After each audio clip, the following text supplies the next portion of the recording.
Hey everybody, Charles here. Welcome to day 22 of Diddy's trial, and boy was it a soap opera today. The saga of Jane is over after a total of 6 days on the stand. She is done, but she went out, I won't say she went out with a bang, that seems insensitive, but she did tell a story that caused all sorts of meetings outside of court without the jury present. Big kerfuffle over whether or not what she could tell about this story, about something that happened in Vegas. And this quote has everything to do with that Vegas meeting. How could you go to another man's freak off? Yes, that is something that Diddy said. We'll get to that other freak off in just a bit. But first, Jane's last day on the stand. So she began the day under cross-examination, and there were a lot of questions about her and Diddy and this fight that they had in June of 2024. We've told you about this. This was the one where Jane says that he chased her around the house, kicked in several doors, and then she had to run several blocks away and hide. And that when she came back to the house, he was still there, and that she ended the night, she says that he basically forced her to perform oral sex on a male escort who came over. So speaking about that night, she said that things really got heated because Diddy saw her phone and that there were text messages with this guy, Anton. Anton is an entertainer, male escort that Diddy and Jane had been with in the past, and that he had seen these text messages between the two of them during January of 2024. And during January 2024, Jane and Diddy were on a break.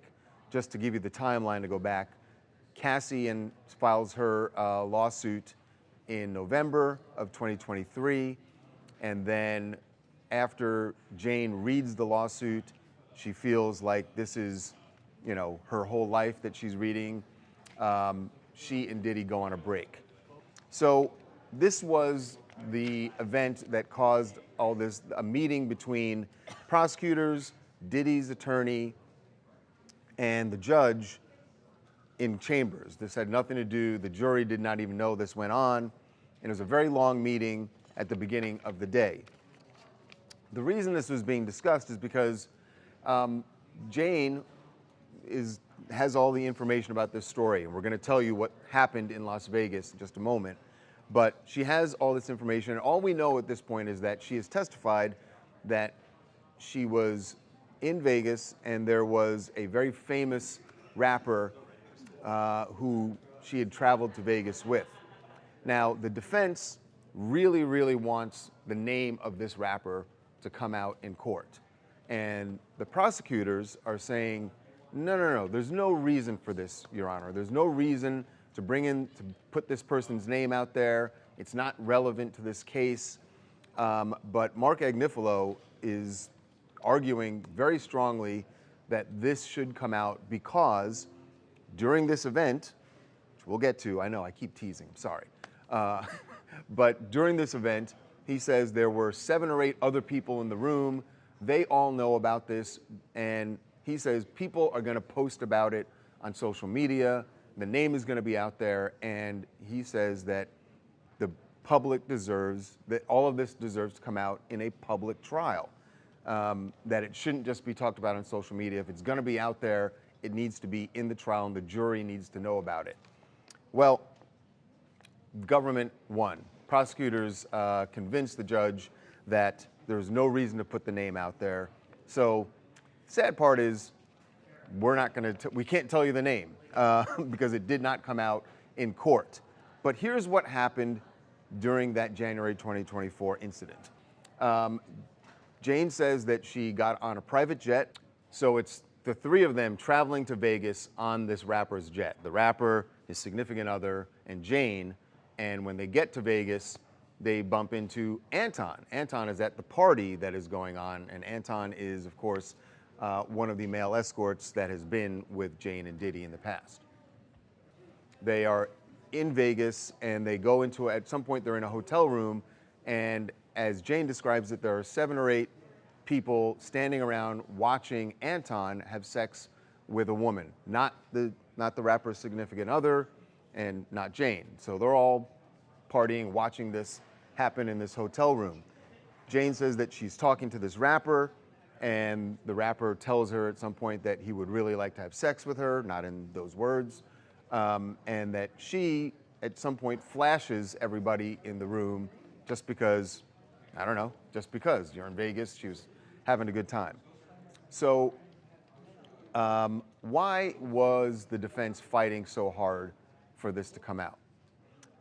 I think, and we don't know for sure, that the defense wanted the name to come out because if this person is as famous as Jane is making it out to be, that becomes a big spectacle. It also perhaps makes Jane look like it discredits her because maybe to the jury it looks like, oh, she wasn't with Diddy for a while and then she decided to glom on to this other famous rapper, so maybe it makes her look like a gold digger.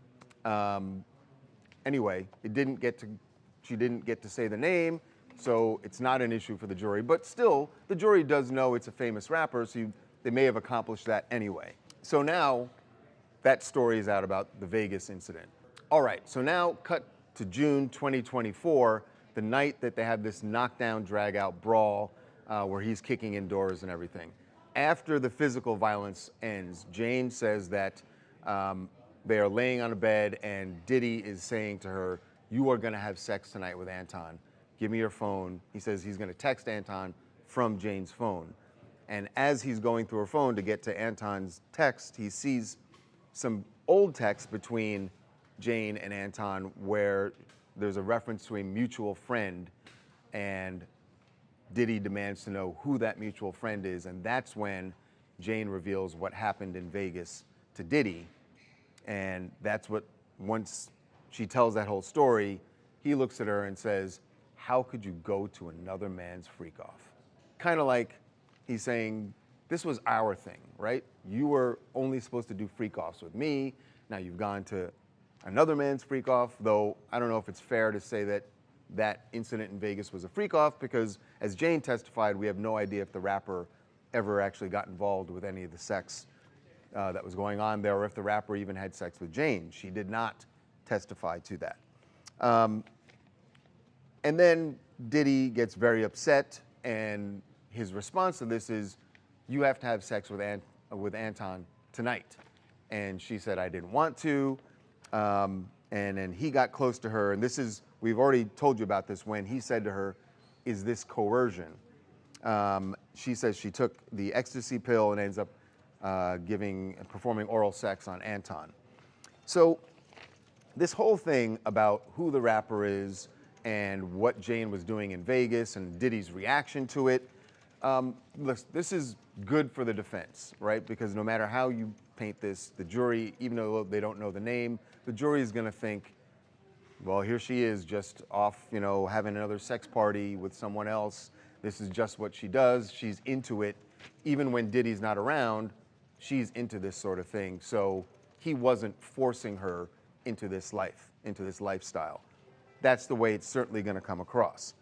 Now,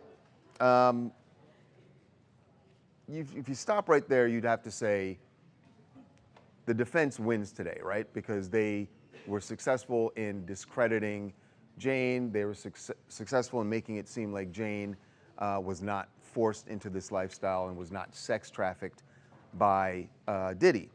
I will just say this, that once the cross-examination was over, the prosecutors, Maureen Comey, goes in for a redirect. And at the end of this, I think you just feel sorry for Jane. I don't know how you can't. But the prosecutors then said to Jane, I want you to read this text message. It's between Jane. Jane tells Diddy, "I know what you want, but I'm not really in the mood for that. Don't want to make you mad, but I'm not into that." Diddy says to her, "All good." So again, the point here is Jane did tell Diddy that she didn't want to do these things, and he would find ways to still try to persuade her or convince her, give her drugs, and put her into this lifestyle. And she went on to say that there's a text message that Jane sent to Diddy. This is toward the end of their relationship. She said, "It's been 3 years of me having to blank strangers. I'm tired. Sex is sacred to me and I can't be used like this anymore. I just wanted to make you happy, but it's creating a war inside me. I need a break. I can't be in another hotel room doing drugs and performing exhausted sex for days." So on redirect, the prosecutors really made it clear this was not something Jane wanted. She admits that she was, in her own words, stupid, thinking that the more she did these hotel nights with him, that there was a better chance that he was really going to love her, that he was going to treat her like his other girlfriends, take them on trips, and post photos. She makes the point that at the end of their relationship, she never got anything that she could even post that she was in a relationship with him. Meanwhile, all these other women did. I just feel really sorry for Jane. Whether or not she was forced, I think the defense did a good job saying that she wasn't, but and that for that reason, yes, the defense are the winners today. But man, at the end of this, you just feel sorry for Jane. Tomorrow, Jane is done. Tomorrow, we expect that there's going to be a special agent who is testifying, and perhaps another former staffer of Diddy's.